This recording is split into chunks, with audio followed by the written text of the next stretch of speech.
the student body leadership here at UVU invited filmmaker Michael Moore to present on campus.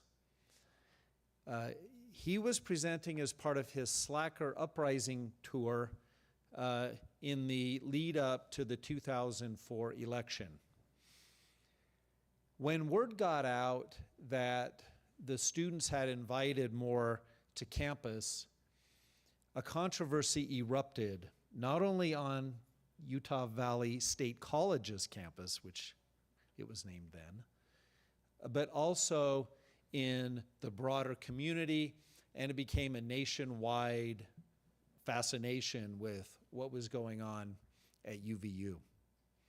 And given the theme this week of ethics, education, and democracy, we thought it would be a fun idea and an educational exercise to look back on that event, to reflect on it, to be entertained by it, but to absorb its meaning, not only in the evolution of this university, but just in what it means to educate students and what it means to educate students at a public university like ours. And in working to edit down the film so that we could have some time for discussion, it was very difficult to do. So the edit that we've settled on is about 55 minutes. And after the film screening, we're going to engage in a discussion with two of the people involved in that event, Joe Vogel, who you will see in the film, one of its central players, I guess, if you will. And then Dr. Phil Gordon, who is going to join us by Zoom after the screening, who was then, in 2004, the chair of our Department of Communication, and he was involved in the production of this documentary. So the film is titled This Divided State. It tells the story very well, and it kind of speaks for itself, and there's not a lot of background work that needs to be done. So in the interest of avoiding commentary and letting you see the film, we'll jump right in. Like I said, it's about 55 minutes, and then we'll reconvene right shortly thereafter for a discussion. So I hope those of you watching either here in the room or online will think about questions of what it means to educate students here at UVU in light of what happened in 2004. So without further ado, I will start.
Minute break. We'll get all the technology reset and look forward to your questions and comments.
Phil, can you give me a thumbs up if you can hear me? Okay.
Can you hear me now, Phil? Yeah. Okay, so he was hearing me through the computer. So that's what we need to. Okay.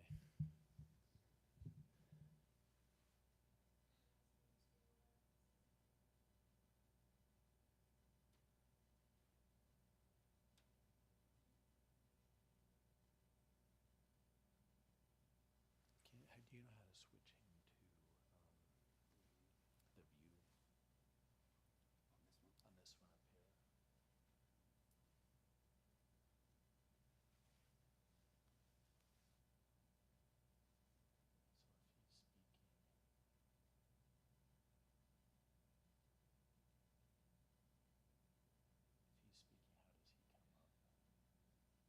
Can you ask him to talk to see if he comes down to the main thing? Oh, yeah, let's do that. From the what?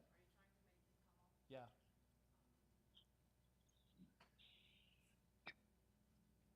I think I got a message to unmute mine. There you go. That- Okay. All right. You can hear us okay?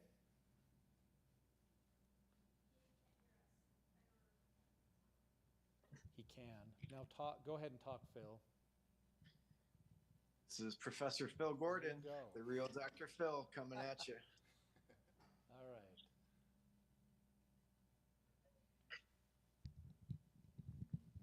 All right. I'll just talk from up here, actually. So we're very pleased to have two people, as I mentioned, who are involved in the events of the day. Some of you may have recognized some of our colleagues in the philosophy department and other departments. At the time, I was the chair of the philosophy department. And I have to say, the film captures the story very well. But as I was watching the film and editing, it just reminded me that there's about 75% more behind the scenes that's equally as provocative and ugly at times. So what I'd like to do in the discussion session is to have both Joe and Phil talk about their connection to the film, which you captured, to fill in any gaps that might be of interest to you.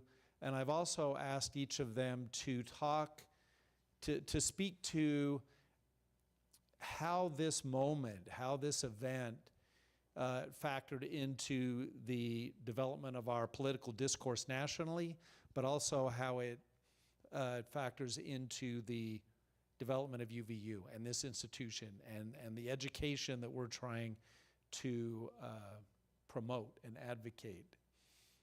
So with that, Phil, why don't we have you start, take a few minutes, frame things up, and then we'll go to Joe. Okay, thanks everybody for being here, and thanks to Brian and the Ethics Center for organizing this. I'll echo what Brian said, that a lot happened behind the scenes, a lot happened around it, and a lot is going on in the movie that was edited out. So I would encourage you to watch the whole film. It's available at the library. You could stream it for 99 cents on Amazon Prime. The DVD has a lot of bonus features with interviews with the faculty, and it tells a little bit about what wound up happening with Jim and Joe. And so if you're interested, you can check that out. I came to UVU in '99, and to me, it's important to set up the context of that movie. The political context had to do with the fact that first, in 2000, we had at that point what was the most controversial presidential election between George W. Bush and Al Gore, and it got down to 500 votes in Florida, and it was a contested election, and Gore was trying to have a recount done, and the Supreme Court wound up intervening and declaring really that the recount had to stop, and that George W. Bush won. And at that point, Al Gore conceded. And a lot of people were, including myself, were upset about that, and felt like Gore was cheated out of the presidency, essentially, and that something wrong went down. And then the next year, you had the 9/11 attacks, and there was fear and concern and sort of a sense of unity in the country, but also a sense of a kind of militarized patriotism and a hunger for revenge. And it resulted in, among other things, the Iraq War, which a lot of people thought we went to under false pretenses. And there was this idea that the Bush administration was looking for an excuse to go to war with Iraq, and they used the 9/11 attacks as a pretext for doing that. And it was in that context that Michael Moore made the movie Fahrenheit 9/11, and it came out in 2004. And it was the flashpoint for the debate over the 2004 election between George W. Bush and John Kerry. And at that point, Fox News was going strong, and they were doing the thing that they do, where they were 24 hours a day, 7 days a week, spending a lot of time demonizing Michael Moore and his movie, and giving this kind of rhetoric that Michael Moore was an enemy within, and making a connection between Michael Moore, evil, and the Democrats. And you kind of have to understand that context in order to understand what happened on our campus when the student government announced that they were bringing Michael Moore in. And that was part of what Moore was calling it his slacker uprising tour. His goal was to hit 60 cities in 30 days in the month before the election, in hopes of having John Kerry beat George W. Bush for the presidency in the 2004 election. And so that's sort of the context of why people were so upset. And to me, you can see the beginning of what we're dealing with right now. Maybe not the beginning, but a significant moment in it, where we have this situation where we have, it feels like, two Americas who are living in two realities, that is a result of two completely different sort of meta narratives about what's going on, and with Fox News playing a significant role in that. And so I see the current events as being parallel to what was going on then on a number of levels. A controversial election, a sense that we're living in two Americas, where people are living in two different, narrative constructions of reality, where we're looking at people on the other side as if they're totally crazy and wrong, and the nature of our democracy is being threatened. As far as, I'll just point out some other things that I think are relevant, and that speaks to the issue of what Brian was saying about all these other things that were going on at that point. I can tell you that the library that we have today was not yet built when that movie was made, and it was supposed to be built the next year. And the legislature punished the school for having Michael Moore there, and they delayed the building of the library for a couple of years. I myself had I had a weird thing happen. The night of the premiere of the movie, we did it on campus. It was an incredibly exciting night. Hundreds of people came to watch the movie. They were lined up and out the door of the student center. They filled 5 overflow rooms. It was a really satisfying experience for me because I had just lived through what was both the most exciting and terrible year of my life. And all throughout the whole thing, I just kept thinking, this is so exciting and I can't wait for it to be over, because there was so much. I mean, there was a sense that we were doing something important. And I had a sense of moral clarity about both bringing Michael Moore in and making the movie and documenting the project and doing it with these students. There was just no sense that I was doing anything wrong on my part. But the feelings and the anger and the hostility that was coming from parts of the community was really difficult to deal with. But that, I will just tell you, it's a bit of a side thing, and I want to give time for Joe to talk next, but I'll just say that the Gender Studies Club had announced that they were doing the first ever in Utah production of the Vagina Monologues the following week, and they asked me to sort of give a plug for it, to the people who had come to see This Divided State. And when at the end of the night, I brought it up, and look, at the moment I thought I was looking at 500 of my closest friends who were really excited about the movie, but really I was looking at about 400 people who were happy and excited about the movie, and 100 people that were really pissed off. And I said something, if you don't know, I said something about the students are putting on the Vagina Monologues. And if you don't know, it is a story of women's personal experiences dealing with sexual violence. And part of the reason for calling it the Vagina Monologues has to do with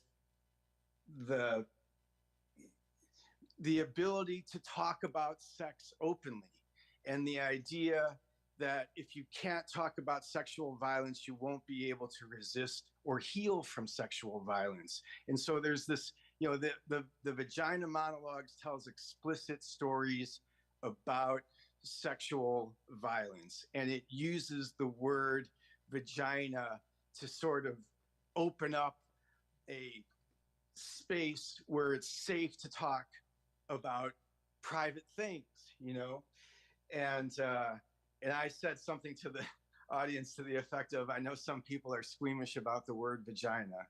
Vagina, vagina, vagina, vagina. And then I went into this explanation of why it's so important to be able to say that word. And I encouraged everyone to go see the students' production the next week. And, and then whatever, there was excitement and blah, blah, blah. And then the next Monday morning, I went into my office and my phone light was blinking, and there was a message from my dean that he wanted to see me. And I went in there, and the community was up in arms that I said the word vagina, and people wanted to fire me. And then I was investigated for misappropriation of public funds because Kay Anderson was complaining. So there was multiple attempts to try and destroy my career over that, and none of them worked, and everything came out fine.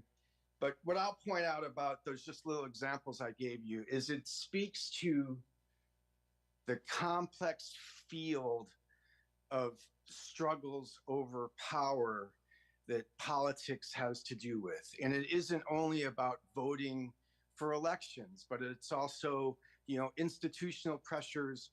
Are you going to keep your job? And it's money pressures. Are they going to build the library? And it even goes into sort of gender politics with, are you allowed to, talk about vaginas and talk about rape?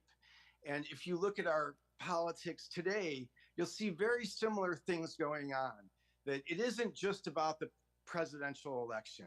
It's about money. It's about people's sense of identity and what tribe you belong to.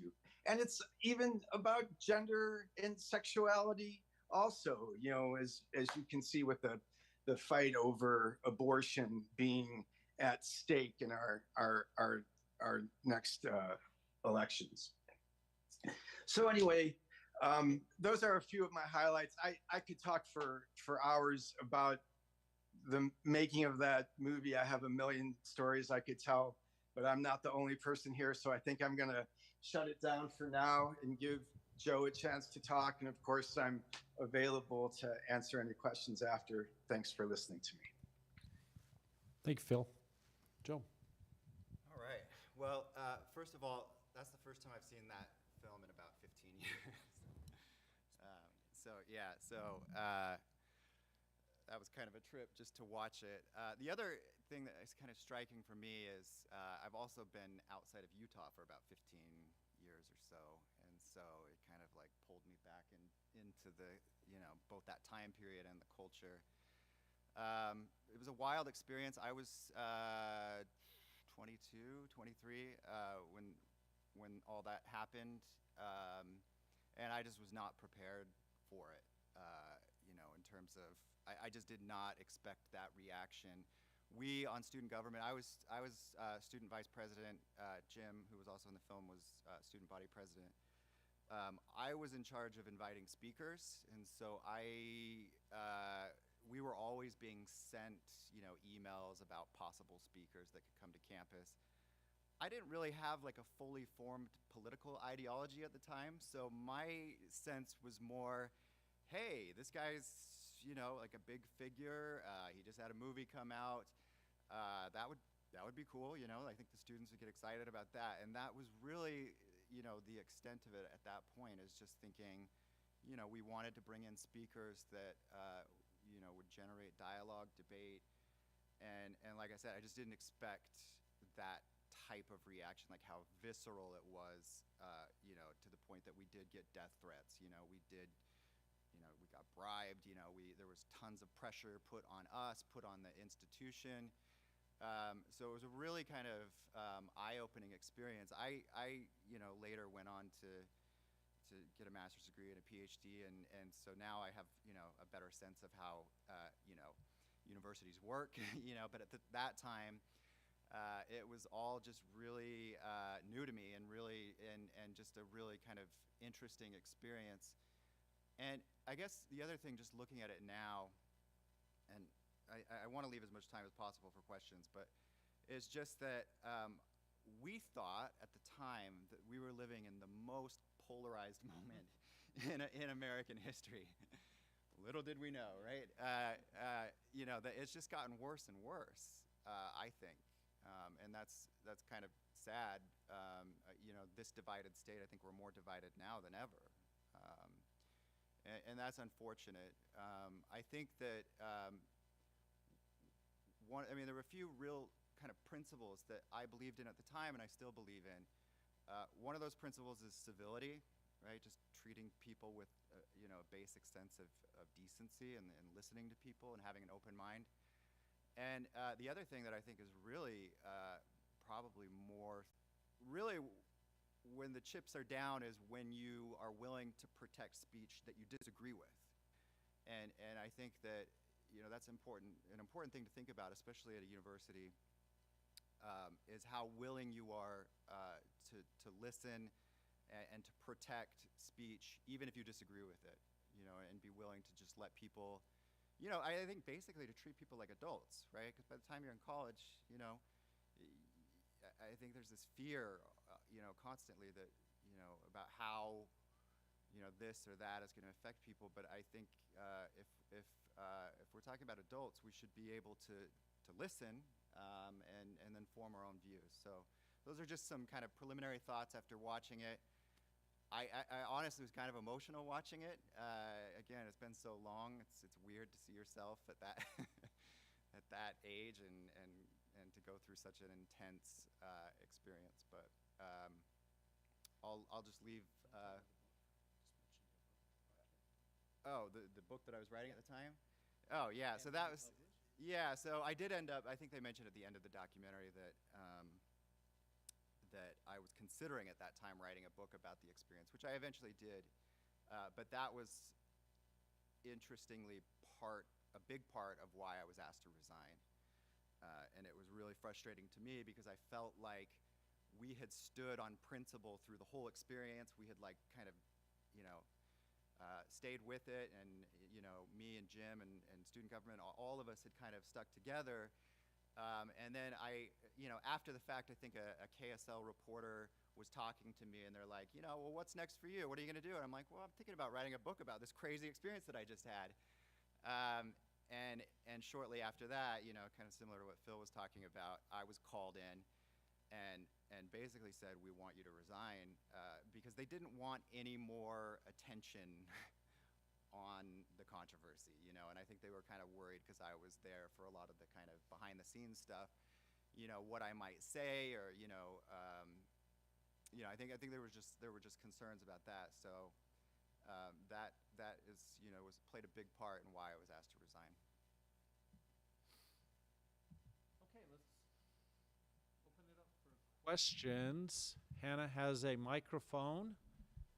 Keep your questions as succinct as possible. Yeah. So I was curious, you know, because how your perspective might have changed from then and now. I would be curious to hear both. But what kinds of people we should be inviting to speak on campus? Because when it comes to someone who's a public figure, we largely already know what they're going to say. So I'm curious if that's something that we think that's an adequate way to represent a viewpoint, or if it's more just for the sensationalism of it, that it kind of brings a discussion as a result of being controversial, rather than like being the most civil discussion that's possible. Phil, did you catch that? Yeah, I think I got the gist of it. Okay. I'll make a point about free speech today. There's something called Popper's paradox, and it's that if a tolerant society is so tolerant that it tolerates speech that advocates for intolerance, that eventually the intolerant people will take over that tolerant society. And so it implies that there should actually be a limit to free speech. And the limit to free speech should have to do with advocating violence and intolerance. And so that's the problem that, to me, that you can see that's being dealt with on Twitter and Facebook. And you could see in a way that maybe something like Donald Trump's Truth Social is a response to. It's that Facebook and Twitter are trying to police hate speech. And in doing so, they're being accused of attacking free speech. And I think that, especially today with the explosion of open, unregulated channels of communication, we actually do have to be vigilant about hate speech, and we should be careful about it because, you know, the neo-Nazis are back, and they're on the rise, not just in this country but around the world. And so that's my concern. But outside of that, I think that the university should be a place to be extremely tolerant, more than tolerant, encouraging of vibrant debate around ethical. Thanks. Yeah, it's a really good question. So, because I think honestly, the two speakers we brought in were kind of polemicists. You know, I don't think. I mean, I liked Michael Moore as a person. I think throughout his career he's raised a lot of important issues, but he does present it, you know, in a certain way that isn't, I wouldn't always say, is nuanced. I think that the bigger point is just that even if you bring in a speaker like that, right, it's just the starting point, right? Should be, and maybe at the time, I think the big issue with Michael Moore was the war, right? It was just questions about whether we should have gone to war in Iraq. What were the justifications? Obviously a whole variety of critiques on George W. Bush, and I think that those were really important questions for students to be asking. Now, whether Michael Moore provided the most profound, assessment of all those issues, I don't think he did. But I do think that he made people think. I mean, he was provocative, and in terms of Sean Hannity, I mean, Sean Hannity, right? But again, even with him, I think there are probably universities today where if he was invited to speak, it'd be a problem, right? And there might be an attempt to cancel him. And as much as I disagree with Sean Hannity personally, I don't think he should be. I think he should be allowed to speak, and I think people should be allowed to listen. And again, ideally, you have a mixture at an academic institution. You have a mixture of speakers, maybe some of those big, high-profile, kind of more, polemical speakers, and then some who are more, I think, provide more nuanced, answers or kind of discussions on some of these issues. I think you can have both, but there's no denying the fact that for both of those speakers we had 8 to 10,000 people show up, not only at UVU but throughout the state, and it became a national issue. And so from my perspective, and the rationale at the time, it was this is a good starting point to get people thinking, get people asking questions, and then obviously you hope that people dig deeper after that. Thank you. Now, we were scheduled to end this session at 4 o'clock. I'm inclined to keep going for a few minutes. Anyone who needs to step away can feel free. I've talked to Joe. I'm sure Phil's good with it as well. I'll speak for him. Questions, comments? How would you compare the climate then with recently with Mike Pence speaking on campus, just with the school community itself? I can probably speak a little bit to that. The university has gone through a lot since 2004, and in fact, it was the 2004 events that helped create the conditions to mature and grow and develop as a university. That's how I see it. It was painful. It was challenging for a lot of people, stressful. But in the life of the institution, I think it was a pivotal moment. It was a kind of coming of age for a university to figure out what it means to create dialogue.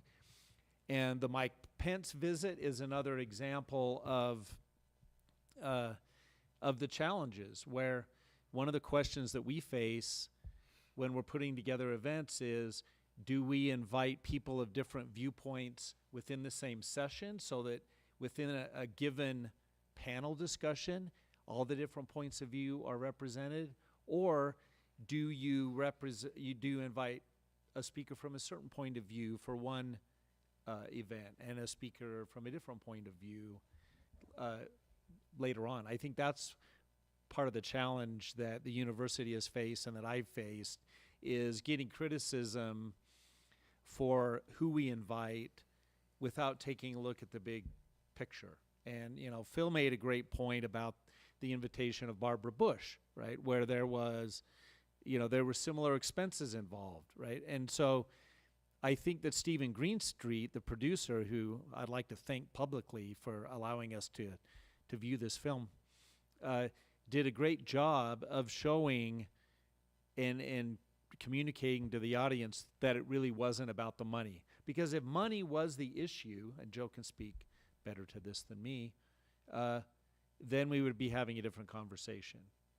in terms of university expenditures. Just a really quick follow-up. I think this was kind of explained in the film, but we paid for Michael Moore through ticket sales, so and through sponsors. So what we did is we made the event completely free to students, and then we charged the community. So I can't remember exactly how much tickets cost, but we had so many people. I mean, I don't know, there were thousands of people that came. And so that $40,000 speaking fee did not, like, I think there was this kind of narrative that it was coming out of students' pockets. That was not the case. We paid for that event entirely through ticket sales, sponsors, things like that.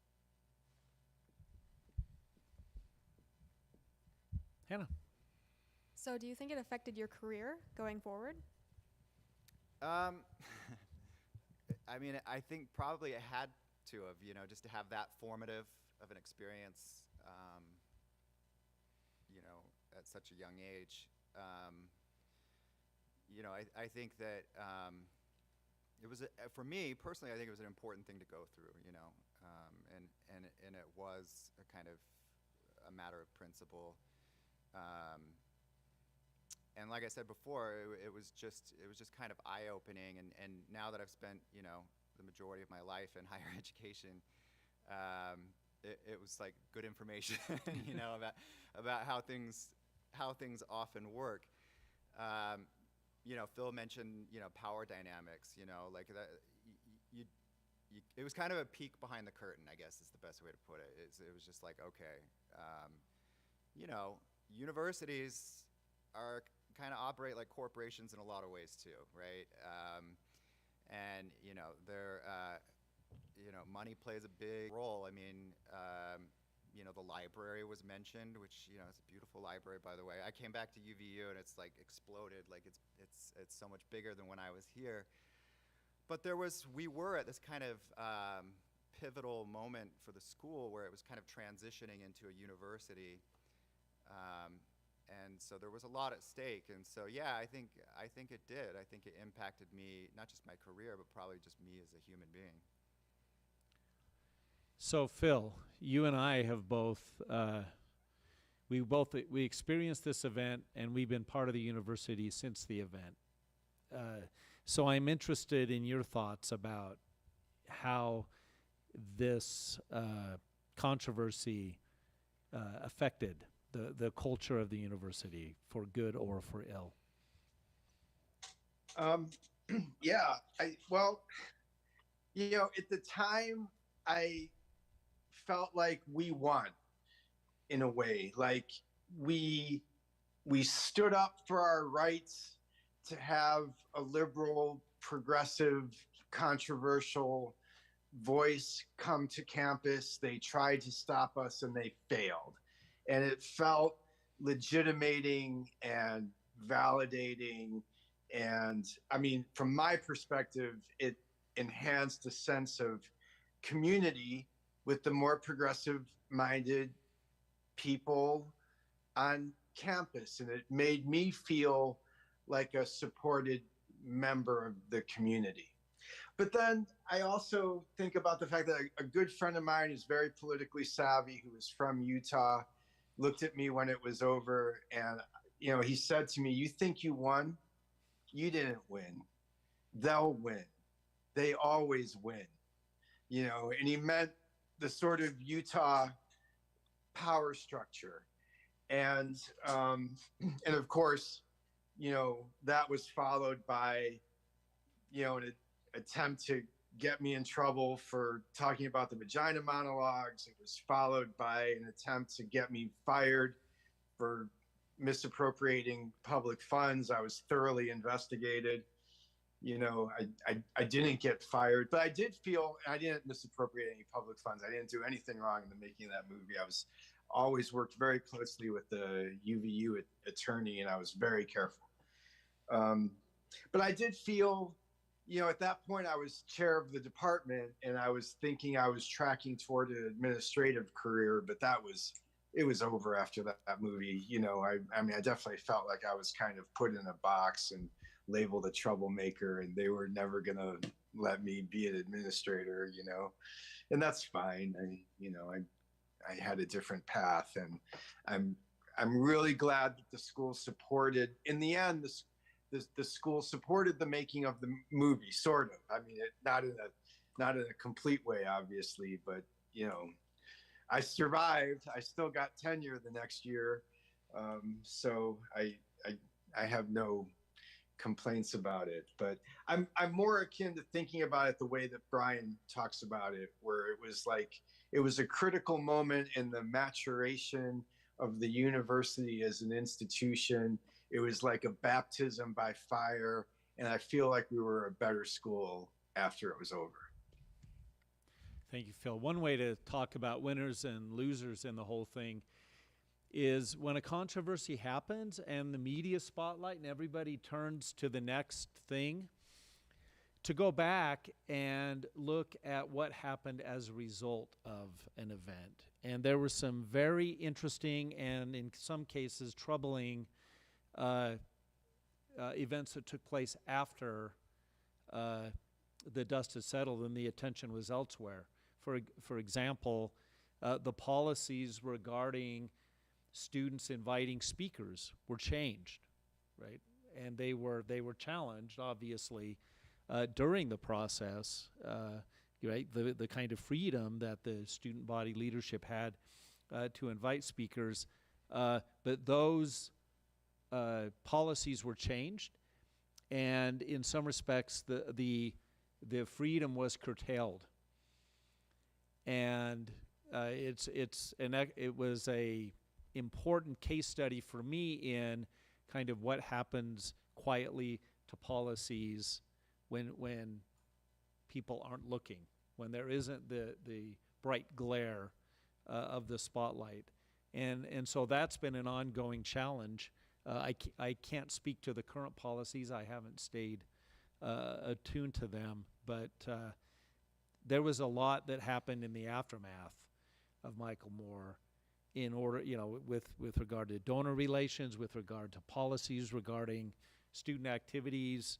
There were some procedures put in place for inviting speakers that hadn't been in place before, for obvious reasons, to try to avoid the kind of controversy that we witnessed in the film. To that point, one of the most common things that I heard around the time that we invited Michael Moore was that the school had let the inmates run the asylum. That was the expression. So the students being the inmates. Student government at that time they really empowered us, I think, in a lot of ways. And, I obviously haven't followed too much what those policies have been since then, but it is kind of interesting to think about changes like that. Like you said, after the kind of spotlight is gone, then what happens? Another thing that that struck me when I was watching the documentary is just that, Kay Anderson, who was like this, this kind of cartoonish figure in the film, there's a lot more like powerful people that are kind of behind the scenes that maybe aren't that, demonstrative or, exaggerated, but that are nonetheless like, operating.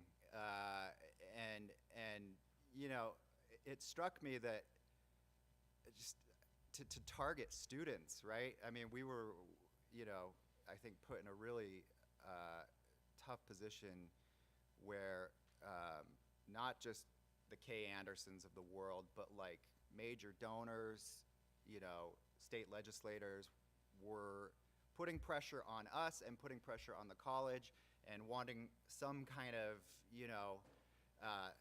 punishment. There was this kind of like, somebody has to go down, after all of this. And so that was kind of an interesting thing to watch now that I'm, again, much older and, kind of thinking back on it is the degree to which they were going after 20, 21, 22-year-old students who were just trying to bring a speaker to campus.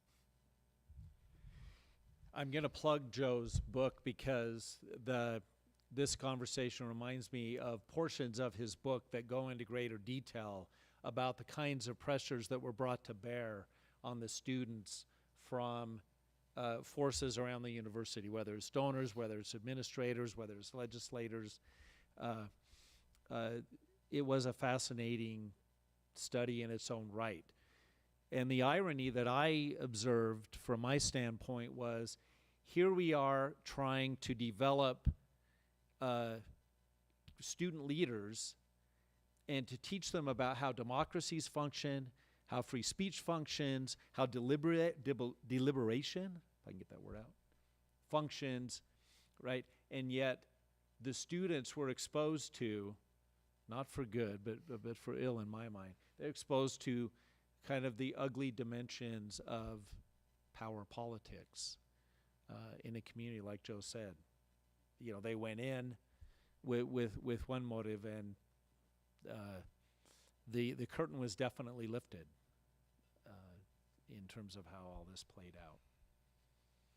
Do we have one final question or comment from someone? Phil, chime in with 3 minutes of your most profound thoughts. Well, I can't help but observe that the last Republican president, President Trump, was critical of the Bushes in the Iraq War. And I feel like, I mean, to me, I see a type of tribalism fomented by Fox News on the right, because they switch their position on all that, wound up being for nothing, because they functionally switched their position on the Iraq War once Donald Trump was critical of it. And I'm just, you know, I'm struck by the irony of that. You know, I'm a liberal progressive who's worried about the rise of anti-democratic authoritarian culture in the United States. And I feel like that's what I see happening. And when I look at the movie, I see the roots of that, especially in the misinformation and propaganda that the right-wing news media, especially in the form of Fox News, puts out. And to me, you know, I'm glad that we documented what went on in that moment.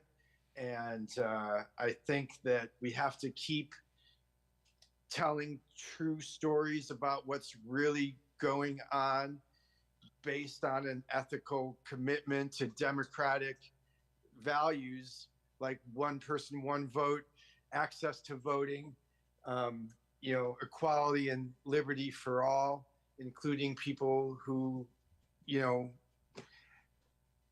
whose gender expressions are different, you know, whose race and ethnicity are different. I mean, to me, there's just a straight line from what we saw in 2004 to what's going on in 2022. And we are in a fight for our democracy. That's what I see what's going on. Yeah, I guess just some final thoughts. You know, you all are growing up in kind of a very interesting time, and everybody gets kind of their own historical conditions, I guess, right? Like we're just kind of thrust into it, right? And the world exists around us the way it does. And I think that college is a time to kind of ask questions and think about it, right? To kind of look around at the world around you and kind of ask why, right? And kind of think what's at stake, right? What are people actually fighting about? Because to be honest, like most of what's on cable news and all that is just noise. It really is. It's just for ratings, you know? It's a lot of people that are, you know, it's very money driven. It's very attention driven. And so part of what you need to try to do is to kind of sift through that, right, and figure out what's real, right? and just kind of figure out what you actually think and what you actually believe. And I, for me personally, would like looking back on those years, that's, that was an important part of it, both through this experience and just college in general, right? When you're just in classrooms and suddenly like you hear something and you're like, oh, wow, I'd never thought of that, or like, that makes me mad, so a professor says something you don't like, and it's like, it challenges you, right? I think that's important. I think it's important to be challenged, and I think it's important to not get caught up in all the distractions. I think it's amplified now with social media, right? There's just so much noise, so much distraction from what actually is real. And so that's I mean, you could be, you could look at it and say, wow, it's pretty bleak out there, which, sometimes it is, but I think it's also the challenge, right, of this era is to try to, figure out what's noise, what's real, what's true, what you believe, what you think. I think those are all worthy goals, especially if you're here to get education, right? Thank you both. I want to publicly just express my appreciation to Phil and Joe for being part of this discussion. I mentioned Joe's book, but I didn't actually identify the title. It's Free Speech 101. That's the title of the book. And if you go to our webpage with the schedule of events for Ethics Awareness Week, if you scroll down below the schedule, we have a whole section of readings and resources for each of these sessions. And I put a link to Joe's book there, so you can find it by going to that link. You can also find it on Amazon, which is ubiquitous, obviously. But I also want to call your attention to a session that we have coming up on Thursday morning at 10 o'clock, where we're going to be hosting a campus conversation on the issue of viewpoint diversity. And this film and this event was about viewpoint diversity, and it was a manifestation of something that continues to stay with college campuses. How should universities, how should higher education generally deal with exposing students and exploring and engaging different ideological perspectives, religious perspectives, ethical perspectives, all of the above. And so if you're interested in that kind of conversation, you can go to the schedule. All you would have to do is Google UVU ethics, or you can scan one of the QR codes on the wall. But we'd love to see you there. So please join me in thanking our two guests.